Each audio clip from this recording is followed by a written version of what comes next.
The reading strategy that I have chosen to present is the QAR, or the question-answer relationship strategy.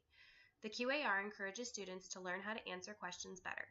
Students are asked to indicate whether the information they used to answer questions about the text was textually explicit information, which means the information came directly from the text, textually implicit information, which means that the information was implied in the text, or textually or information entirely from the student's own background knowledge. Within the QAR, there are 4 different types of questions. There are the Write There questions, Think and Search, Author and You, and then On Your Own. Write There questions are found right in the text that ask students to find the one right answer located in one place as a word or a sentence in the passage. Think and Search questions are based on the recall of facts that can be found directly in the text. Answers are typically found in more than one place, thus requiring the students to think and search through the passage to find the answer. The author and you questions require students to use what they already know with what they have learned from the reading text. Students must understand the text and relate it to their own prior knowledge before answering the question.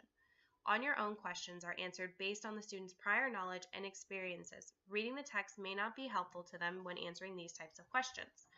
So when you use the QAR strategy, the most ideal situation for it would be anywhere within the grades of pre-K all the way to 12th grade. QARs are used all throughout school. Even in some of the college classes I have taken, teachers still use QARs.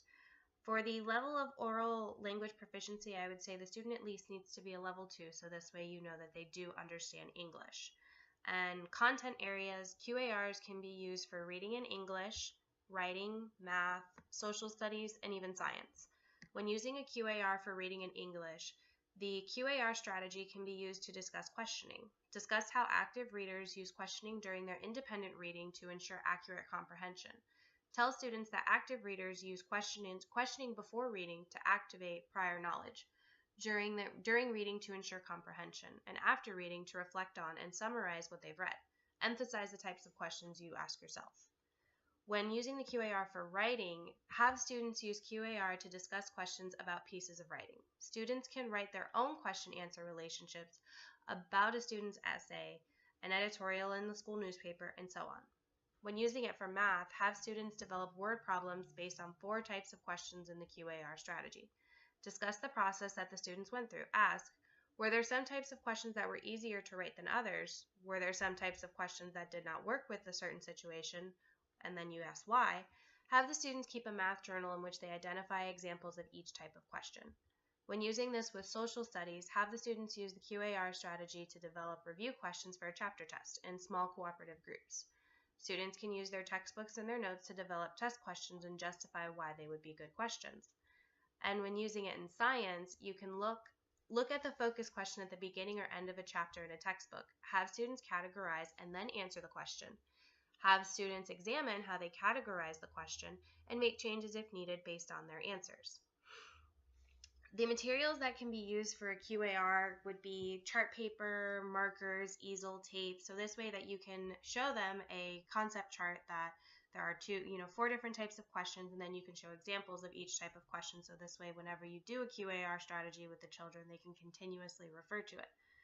To go ahead and demonstrate QAR questioning, I have went ahead and chosen the book Frog and Toad Together, and there's a short story in it called A List. We'll listen to the story, and then after that I will read some of the questions that could be asked and then possible answers that could go with them. So here is the story, Frog and a Toad Together, A List.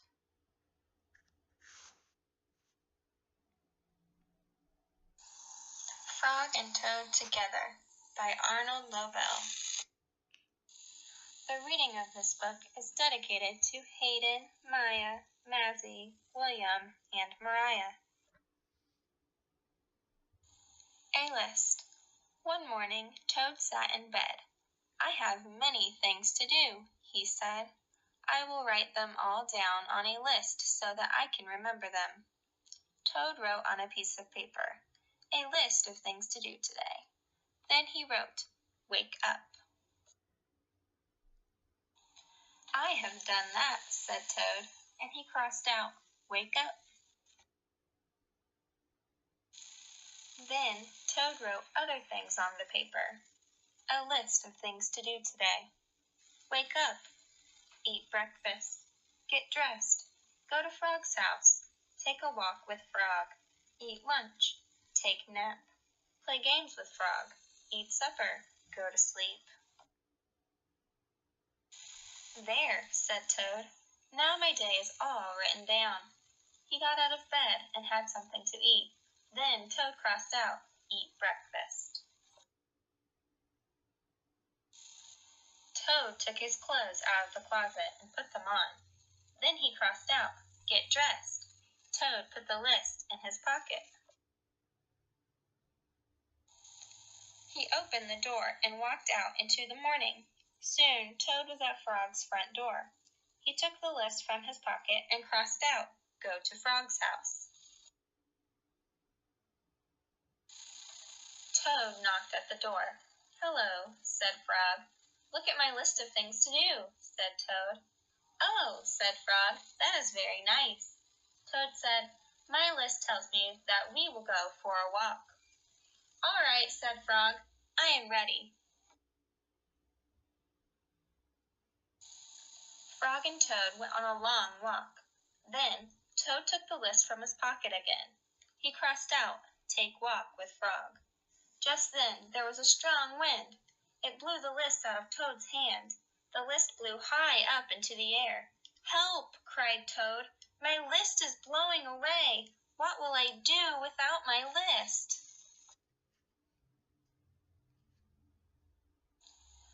Hurry, said Frog. We will run and catch it. No, shouted Toad. I cannot do that. Why not? asked Frog.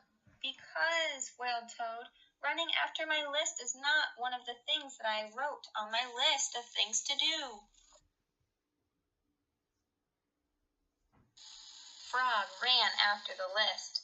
He ran over hills and swamps, but the list flew on and on. At last Frog came back to Toad. I am sorry, gasped Frog, but I could not catch your list. Blah, said Toad. I cannot remember any of the things that were on my list of things to do. I will just have to sit here and do nothing, said Toad. Toad sat and did nothing. Frog sat with him. After a long time, Frog said, Toad, it is getting dark. We should be going to sleep now. Go to sleep, shouted Toad. That was the last thing on my list. Toad wrote on the ground with a stick, go to sleep. Then he crossed out, go to sleep. There, said Toad. Now my day is all crossed out. I am glad, said Frog. Then Frog and Toad went right to sleep.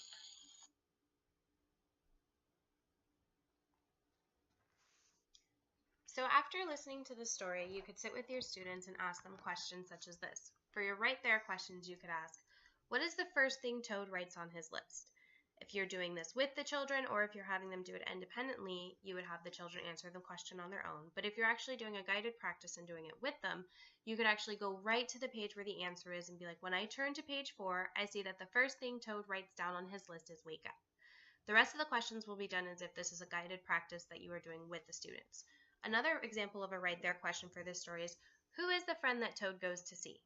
When I turn to page 9, I see that Toad goes to see Frog. So after the right there questions, examples of some of the think and search questions would be, what caused Toad to forget what was on his list? So then you would recall from the story, I read that Toad's list blew away and Frog did not catch it. So that is why Toad couldn't remember what was on his list. Another think and search question would be, how did Toad finally remember what was the last thing on his list? The answer would be, Frog reminded Toad that it was getting dark and they should be going to bed. The last thing on Toad's list to do. The author in me questions would be, what do you think of Toad's list? An answer for that could be, I think that writing a list of things to do is a good idea, but Toad could have left some things off like waking up or getting dressed because he doesn't need to remind himself to do those. Another author in me question would be, did you agree with the reason Toad gives for not chasing after his list? And the answer could be, no, I think that he should have chased after his list. Even if it wasn't one of the things to do on his list, he couldn't have written that on his list anyways because he didn't know that the list would blow away. And finally, the last example of the on my own questions would be, have you or somebody in your family ever written a list of things to do? And then the other one would be, what would you do if you lost your to-do list and couldn't find it? These types of questions are one that they completely recall from their own memory or experiences, and sometimes, like it's stated before, reading the story doesn't help them at all with it. I hope that this presentation helped everyone, further understand the QAR strategy or question-answer relationship strategy.